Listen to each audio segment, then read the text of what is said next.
ምናመሽና ጌሙን ካሸነፍሽ ግን ትልቅ ሰርፕራይዝ አለች ሲል ሄርሚዬ መልእክቷን አስተላልፋለች። ውድ ሀገሬ ልጆች እየመጣችሁ እንግዲህ ፎሎ ታፕ ጊፍት እንግዲህ እንዲታረጉልኝ ብላለች። ሁላችሁም እንግዲህ ሌትስ ጎ የእሁዱን ነገር አደራ ማለት ነው። እሁድ ማለት እንግዲህ ነገ ነው።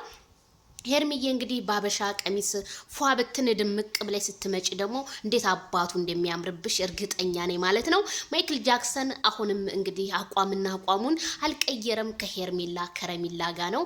ብዙዎቹ ጌሙ ቀረ ስትሉ የነበረ እንዴት የሳምንት ጌም በፍጹም የቀጠሮ ጌም አይቀርም ብዬ ቃሌን እንደገባሁላችሁ ቃሌን አክብሬ ይሄውና ማይክል ጃክሰንም ይዘው መጥተዋል ማለት ነው። ዌልካም ማይ ብራዘር ማይክል ጃክሰን፣ አንተ ያለበት ሁሉም ነገር ያምራል፣ ሁሉም ነገር ይደምቃል። ከተማው አሸወይና ነው። እኛ ጋር ዛሬ በጣም ዝናብ ነው። ቤተሰብዬ እያንቀጠቀጠኝ ነውና ምሽቱን ዜናችን ይሄንን ይመስላል። ላይክ፣ ሼር፣ ሰብስክራይብ በማድረግ ይድረስ። እንግዲህ ሄርሜላን ብዙዎቻችን እናበረታታት እባካችሁ። ታብታብ አድርጉላት። ያው አዲስ ስለሆነች ለቲክቶኩም ለምኑም አዲስ ስለሆነች ያው እንግዲህ ጠይቃለች። የጠየቀን ሰው ደግሞ እኛ አናሳፍርም። ታብታብ እናረጋለን፣ ኮምቢ ሊንክ እናረጋለን፣ ሼር እናረጋለን፣ ሪፖስት እናረጋለን። ስለዚህ ሁላችሁም ተባበሯት።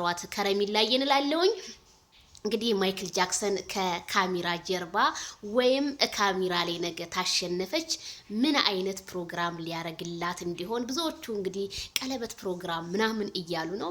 እንግዲህ እስኪ አብረን እናያለን። ወደፊት ያለ ቅርብ ነው፣ ወደኋላ ደግሞ ያለ ሩቅ ነው ይባላል ማለት ነው። የጌሙ ነገር በጣም አሳሳቢ እየሆነባቸው ነው። እና ትክክል እንግዲህ ስራ ፍትት አድርገው ስራቸውን ራሱ አጥተው ለሄርሜላ ለማን ነው ለሩታ ምን አይነት አንበሳ ለወርዳ። ኧረ የሄርሜላን ቅድም ሳገኛቸው ቲክቶክ ኮራ ዘና ቀብረር ብለው ያራድዬ ልጆች ይመቻችሁ።